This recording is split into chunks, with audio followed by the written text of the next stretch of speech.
ఏంది ఎలక్షన్లు అయిపోయినాయి, మళ్ళీ ఇది అంతా అయిపోయింది, సీఎం అయిపోయినాడు, ప్రధాని అయిపోయినాడు, మంత్రులు అయిపోయినారు, అంతా అయిపోయినాడు, ఇంకా కేతిరెడ్డిని ఇంకా ఏంది చెప్తున్నాడు ఏందని. సరే, ద బ్యూటీ ఆఫ్ డెమోక్రసీ, ప్రజాస్వామ్యం వర్ధిల్లాలని పెద్ద పెద్ద స్టేట్మెంట్లు ఇస్తూ ఉంటాం, అతిపెద్ద డెమోక్రటిక్ నేషన్ అని చెప్తూ ఉంటాం. కానీ ప్రతి చోట కూడా ఏం జరుగుతుంది, ఏం జరిగిందని నేను 2014లో చూసా. దొంగ ఓట్ల ఎక్కించుకునే కార్యక్రమం, దాని మీద విపరీతంగా ఫైట్ చేయడం జరిగింది. తర్వాత దాన్ని ఆధార్ కార్డుతో లింక్ చేయాలని తీసుకున్నారు, కానీ మ్యాండేటరీ కాదు అనేది కూడా ఒక లింక్ పెట్టి తీసుకున్నారు. ఎందుకంటే మనకు అలా దరిద్రం ఉంది. గ్యాస్ సిలిండర్లు కావాలన్నా ఆధార్ కార్డుకి లింకు కావాలా, లేకుంటే ప్రతిదానికి ఆధార్ కార్డుతో ఉండాలి అని చెప్తారు. కానీ ప్రజాస్వామ్యాన్ని నిలబెట్టేది మాత్రం ఆధార్ కార్డుతో మ్యాండేటరీ కాదు అని చెప్పి ఇచ్చినారు. మరి మిగతా దానికందరికీ మ్యాండేటరీ ఎందుకైందో, దీనికి ఎందుకు ఖచ్చితంగా ఇవ్వాలి అనేది మాత్రం మరి ఆదేశించలేకపోయింది. సరే, వాటి మీద, దొంగ ఓట్ల మీద అదేవిధంగానే ఇప్పటికీ కూడా ప్రతి నియోజకవర్గంలో 10 నుంచి 20,000 30,000 వరకు దొంగ ఓట్లతోనే ప్రజాస్వామ్యం గెలుపోవటంను డిసైడ్ చేసే పరిస్థితులు ఉన్నాయి. కానీ నన్ను ఎట్లాగో ఎలక్షన్స్ అయిపోయినాయి, ఓడిపోవడం జరిగింది. దీనికి సంబంధించి ఏ విధంగా ప్రతి ఒక్కటి చోట కూడా ఈవీఎంస్ అనేది ఇప్పుడు పెద్ద క్వశ్చన్ మార్క్. ఏం జరుగుతుంది, ఏ విధంగా అని చెప్పేసి డే 1 ఈ ఎలక్షన్ ప్రాసెస్ అంతా కూడా మనం చూస్తే తప్ప, ఎలక్షన్ ప్రాసెస్ చూస్తే కరెక్ట్ ఎలక్షన్స్కి ఒక వారం 10 రోజుల ముందు, నోటిఫికేషన్కి వారం 10 రోజుల ముందు అక్కడున్న ఎలక్షన్ కమిషన్ మెంబరు గోయల్ అనే అతను రిజైన్ చేస్తాడు. ఎందుకు రిజైన్ చేస్తాడో, ఏ దానికి చేస్తాడో తెలీదు. తర్వాత అంతకుముందు వరకు ఉన్న ఒక చట్టం, ఒక ఎలక్షన్ కమిషన్లో ఒక మెంబర్ని అపాయింట్ చేయాలన్న దానికి ప్రధానమంత్రి, ప్రతిపక్ష నాయకుడు, చీఫ్ జస్టిస్ ఆఫ్ ఇండియా ఈ ముగ్గురు సమక్షంలో ఎన్నుకోవాల్సిన దాన్ని మళ్ళీ ఒక కొత్త చట్టం తీసుకొని వచ్చి ప్రతిపక్ష నాయకుడు, ప్రధానమంత్రి, క్యాబినెట్ సహచరుడు అని పెట్టి తీసుకొని వచ్చి ఒక కొత్త వ్యక్తిని తీసుకొని రావడం జరిగింది. అది మనం అందరం కూడా చూడడం జరిగింది. కానీ ఏం చేస్తారంటే బ్యూటీ ఆఫ్ డెమోక్రసీ, ఏ విధంగా కావాలంటే వాళ్ళ ఆ విధంగా చేయడం జరిగింది. ఈరోజు నేను కొన్ని ఉదాహరణలతో, నేను ఆంధ్రప్రదేశ్ దీని గురించి మాట్లాడితే మీరు ఇట్లా ఓడిపోయినారు కాబట్టి ఏమైనా చెప్తా అంటారు, ఏమైనా మాట్లాడుతూ అంటారు, ఏం అప్పుడు లేదా ఇప్పుడు లేదా అని కూడా మాట్లాడుతూ ఉంటారు. నేను ఇంతకుముందు కూడా చెప్పా, ఏ విధంగా కేవలం ఒకటి మాత్రమే ప్రశాంత్ కిషోర్ ఏ విధంగా చెప్తాడు, కేకే సర్వే అనే వాళ్ళు ఏ విధంగా చెప్తారు, లేకుంటే అశ్విని దత్ అనే అతను ఏ విధంగా చెప్తాడు 160 అని చెప్పేసి. ఎందుకంటే ప్రజల నాడి ఎవరికి దొరకలేదు, అందలేదు అనేది వాస్తవం. అలాంటప్పుడు వీళ్ళు ఏమాత్రం గ్రౌండ్ రిపోర్టు చేయని వీళ్ళకి ఏ విధంగా తెలుస్తుంది. వన్ థింగ్ ఏదైనప్పటికీ కూడా నేను కొన్ని పత్రికల్లో వచ్చిన ఆర్టికల్స్, అదేవిధంగా మిగతా దానిలోకి వచ్చిన ఆర్టికల్స్ని దృష్టిలో ఉంచుకొని మీ ముందు కొన్ని ఉదాహరణలు తీసుకొని రావదలుచుకున్నాను. ఇక్కడ చూసినామంటే తమిళనాడు రాష్ట్రంలో తిరువల్లూరు నియోజకవర్గంలో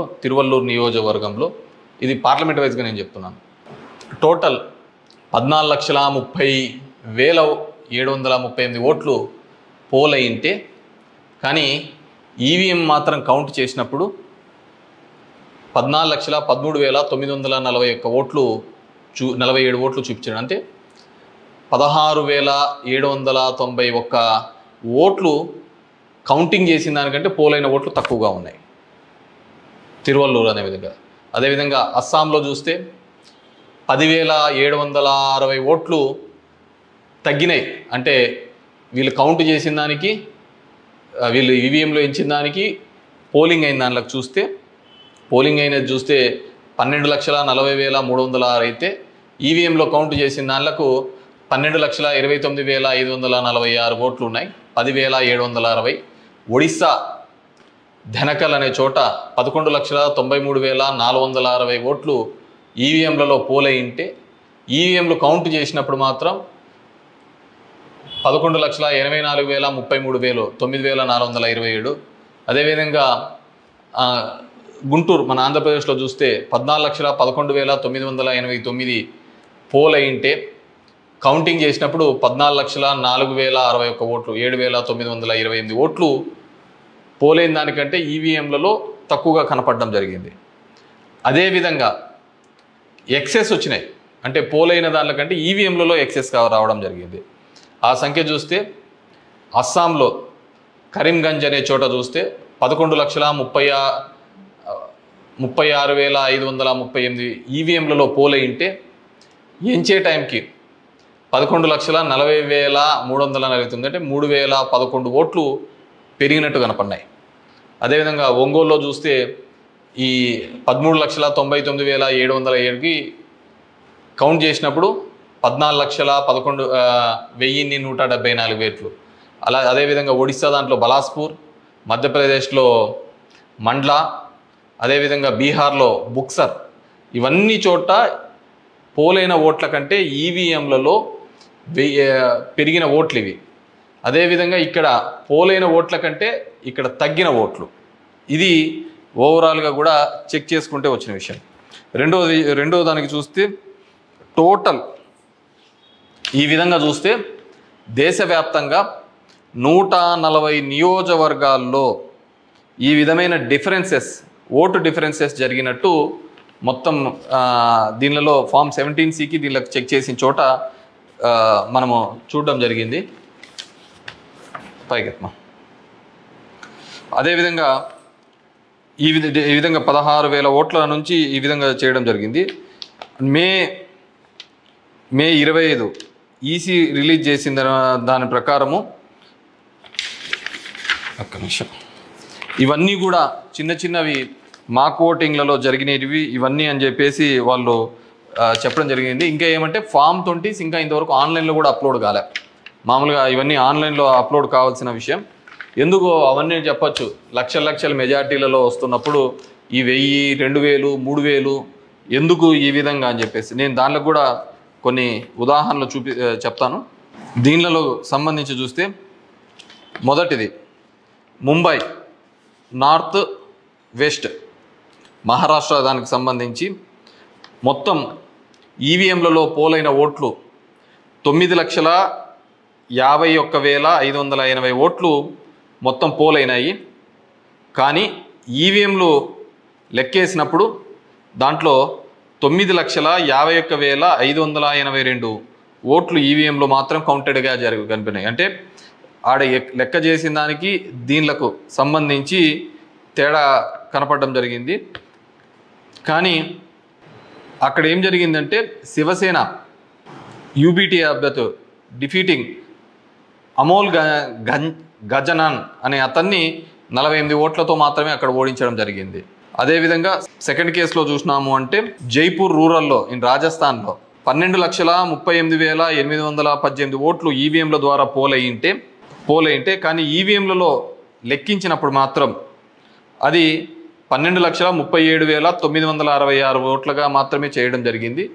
852 ఓట్లు అక్కడ కౌంట్ కాలే. 852 ఓట్లు అక్కడ కౌంట్ కాలేదు.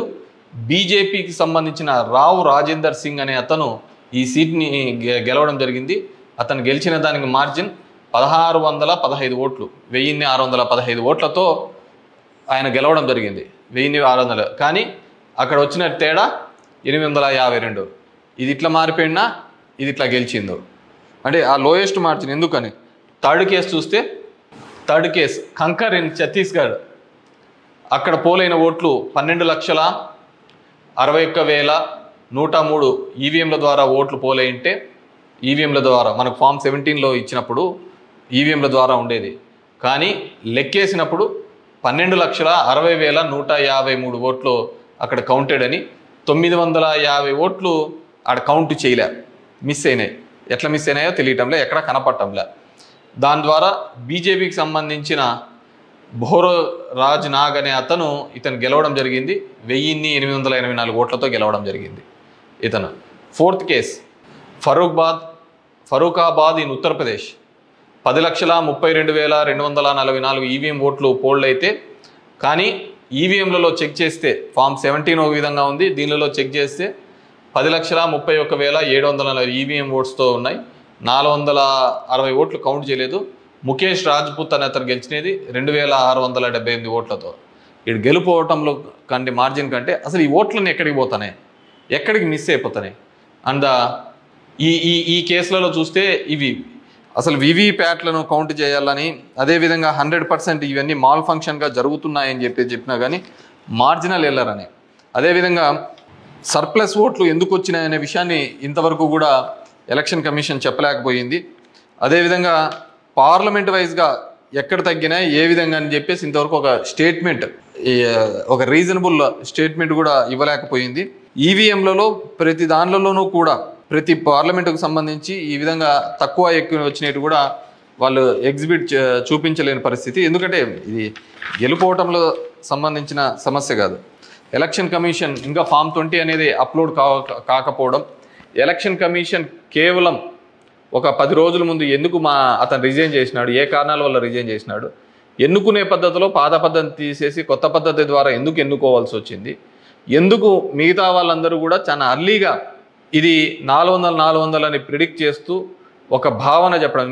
మనం టీవీలలో కూడా చూసినామంటే ఆంధ్రప్రదేశ్లో 9:30-10 కల్లా కూడా అసలు కౌంటింగ్లో అనేది ఒక రీజనబుల్ రానిదే 100, 150, 120 అని ప్రొజెక్ట్ చేసినారు. అసలుకు వైసీపీ సీట్లు 25 కంటే దాటి చూపిలా. అసలుకు మొదట అర్ధ గంటలోనే మొత్తం నియోజకవర్గం అంతా ఏ విధంగా చూపిస్తారు, మొత్తం రాష్ట్రం అంతా ఏ విధంగా రిప్రజెంట్ చేస్తారు. సో ఆ విధంగా రిప్రజెంట్ చేయడానికి ఏంటంటే బేసిక్గా అక్కడున్న ఏజెంట్లు కావచ్చు, అధికారులు కావచ్చు, వన్ సైడెడ్గా పోవడం కోసం ఆ విధంగా చేసినారు. ఆ విధంగానే ఉండడంతో ఆల్మోస్ట్ వాళ్ళందరూ కూడా 10:30 నుంచి బయటికి రావడం మొదలుపెట్టినారు. ఏం జరిగింది అనేది అసలు ఎవరికే కానీ అర్థం కాలేదు. టీవీలలో చూసినాము అంటే అసలు 8:30 అంటే 9:30 కల్లా 100-150 సీట్ల లేక వచ్చేసినాయని ఎలివేషన్స్ అన్నీ ఇవ్వడం జరిగింది. సో ఏ విధంగా మీడియా ఎలక్షన్ కమిషన్ వెబ్సైట్లలో పెట్టలేదు, అక్కడ ఆ విధంగా ప్రాజెక్టు కాలేదు. కానీ వీళ్ళంటూ వీళ్ళే మొదటే చేయడం వల్ల ఏంటంటే దానివల్ల ఏజెంట్లు అక్కడ నుంచి వెళ్ళిపోతారని చెప్పేసి, అదేవిధంగా ఉద్యోగస్తులందరూ కూడా వన్ సైడెడ్గా జరిగిపోతే ఏజెంట్లు అందరూ పోయినారంటే వీళ్ళు రాసుకునేదే రాత అయిపోతుంది కదా. సో ఆ విధంగా అబ్జల్యూట్ మెజారిటీస్ ఇదైతే అంటది. అదేవిధంగా సో ఇదంతా కూడా మనం నిజమైన ప్రజాస్వామ్యంలో దొంగ ఓట్ల మీద ఉన్నామా, లేకుంటే ఈవీఎంలో మిషనరీస్ మీద పనిచేస్తున్నామా, నాకు ఓడిపోయినానని నేను బాధతో కాదుగా చెప్తున్నానని కానీ అందుకే నేను ఆంధ్రప్రదేశ్ స్టేట్ గురించి ఎక్కడ చెప్పలే. దేశంలో జరిగినది వివిధ దీనిలలో చెప్పినది. ప్రశాంత్ భూషణ్ కూడా ఆయన సీనియర్ లాయర్గా కూడా ఆయన కూడా పోరాడుతున్న సందర్భం చూసాం. సో ఇది మనం మాట్లాడకపోతే, ఎందుకంటే మేము ఎక్కడైనా ఊర్లలో పోయినా కానీ, ఊరు నుంచి వచ్చినా కానీ, టౌన్లో కానీ మిగతా వాళ్ళన్నా మేము వేసామని చెప్తున్నారు. మరి వేసింటే ఓట్లు ఎక్కడికి పోయినాయి, ఎవరికి పోయినాయి? ఎక్కడి నుంచో వచ్చి 3,000తో గెలుస్తామని చెప్పేసి ధర్మవరంలో 2 నెలల నుంచి చెప్తున్నారు. ఏ విధంగా ఆ ఫిగర్ అచీవ్ అయ్యి 3 నెలల నుంచి చెప్తుంటారు? So it's a big question mark. So there is completely ఏదో ఒక సెక్షన్లో అయితే మ్యానిపులేషన్ జరిగింది. ఇప్పుడు ఏం చేసేది ఎందుకు కాదు, కానీ జస్ట్ ప్రజలందరూ కూడా మనం అందరం వివేకంగా ఆలోచించుకొని డెమోక్రసీ ప్రజాస్వామ్యాన్ని ఇదే పెట్టుకుంటూ పోతా అంటే మోడీ 3 అవుతుంది, మోడీ 4 అవుతుంది, మోడీ 5 అవుతా ఉంటుంది. ఇంక జనం యొక్క ఓటుకు దాని విలువకు ఎటువంటి విలువ ఉండలేని పరిస్థితి మనం చూడగలుగుతాం. So these are all planned and స్క్రిప్టెడ్గా అంతా కూడా జరిగిందని పూర్తిగా నేను నమ్ముతున్నాను. పబ్లిక్ జనం కూడా అదే విధమైన ఆలోచనలతో ఉన్నాయని నమ్ముతున్నాను. వాట్ ఎవర్ మేబీ నాకు కూడా ఈ 5 ఏళ్ళు కూడా జనాలు మీరు ఇంకా తిరిగినే చాలు, చేసినే చాలు, ఇది చాలు అని చెప్పేసి ఒక బ్రేక్ ఇచ్చినట్టుగా ఉంది. కానీ బ్రేక్ ఇచ్చిన తప్ప నాకు రాజకీయాలు తప్ప వేరేది ఏమీ తెలియదు కాబట్టి డెఫినెట్గా నా గొంతును వినిపిస్తూనే ఉంటాను. అన్ని విధాలుగా కూడా ఎక్కడెక్కడ ఏ తప్పులు జరుగుతున్నా కానీ, అది నియోజకవర్గ వ్యాప్తంగా కావచ్చు, రాష్ట్ర వ్యాప్తంగా కావచ్చు, దేశవ్యాప్తంగా కావచ్చు, ఖచ్చితంగా ఇంకా ఇట్లా కాకుండా నేనేం వేరే వాళ్ళను బూతులు తిట్టేది ఇంకోటి అవసరం లే. జనాలకు ఎంతో కొంతమంది కన్నా సరే నాకు తెలిసిన విషయాన్ని షేర్ చేసుకోవాలనేది ఒక ఆలోచన విధానంగా అనుకున్నాను. డెఫినెట్గా ఐ విల్ కంటిన్యూ దట్. ఎందుకంటే చూస్తున్నాం అక్కడక్కడ జరిగినవి ఇవన్నీ కూడా. ఐ వాంట్ టు గివ్ ఎన్నుకున్న ప్రభుత్వానికి కూడా వాళ్ళకు కూడా మనం కూడా ఒక 6 months మనం కూడా టైం ఇవ్వాలి. వాళ్ళు ఏం చేస్తారు, వాళ్ళు ఇచ్చిన మాటను ఏం చేస్తారు, ఏ విధంగా కట్టుబడి ఉంటారు అనేది చూడాలి. ఎన్నెన్నో వాగ్దానాలు ఇచ్చినారు, ధర్మవరానికి ఇచ్చినారు, రాష్ట్రానికి ఇచ్చినారు, చాలా వాగ్దానాలు ఇచ్చినారు కాదు, అవి ఎంతవరకు నెరవేరుస్తారు, లేదు కేవలం కక్ష సాధింపు చర్యలతోనే మిగిలిపోతారా, ఇవన్నిటినీ కూడా కాలమే సమాధానం చెప్తుంది. సో అప్పుడు end of the day who is the best అనే పద్ధతికి మనం అందరం కూడా మాట్లాడుకుంటామని చెప్పేసి తెలియజేసుకుంటూ, ఈ ఈవీఎంస్లో జరిగిన ప్రతి ఒక్కటి కూడా మీ దృష్టికి తీసుకొని రావాలనే ఒక ఆలోచన. నాకు తెలిసిన డిఫరెంట్ పేపర్లలో ఆర్టికల్స్ డిఫరెంట్ వాళ్ళు ఇచ్చిన ఇన్పుట్స్ ప్రకారం నేను చెప్తున్నాను. సో ప్రతి ఒక్కరికి ఓటు హక్కు కల్పిస్తానన్న ఈసీ మరి ఇన్ని ఓట్లు, టోటల్ ఓట్లు వేసిన దానిలో చూస్తే దేశవ్యాప్తంగా 362 నియోజకవర్గాల్లో 5,54,598 ఓట్లు మిస్ అయినాయి, కనపడటం లేదు.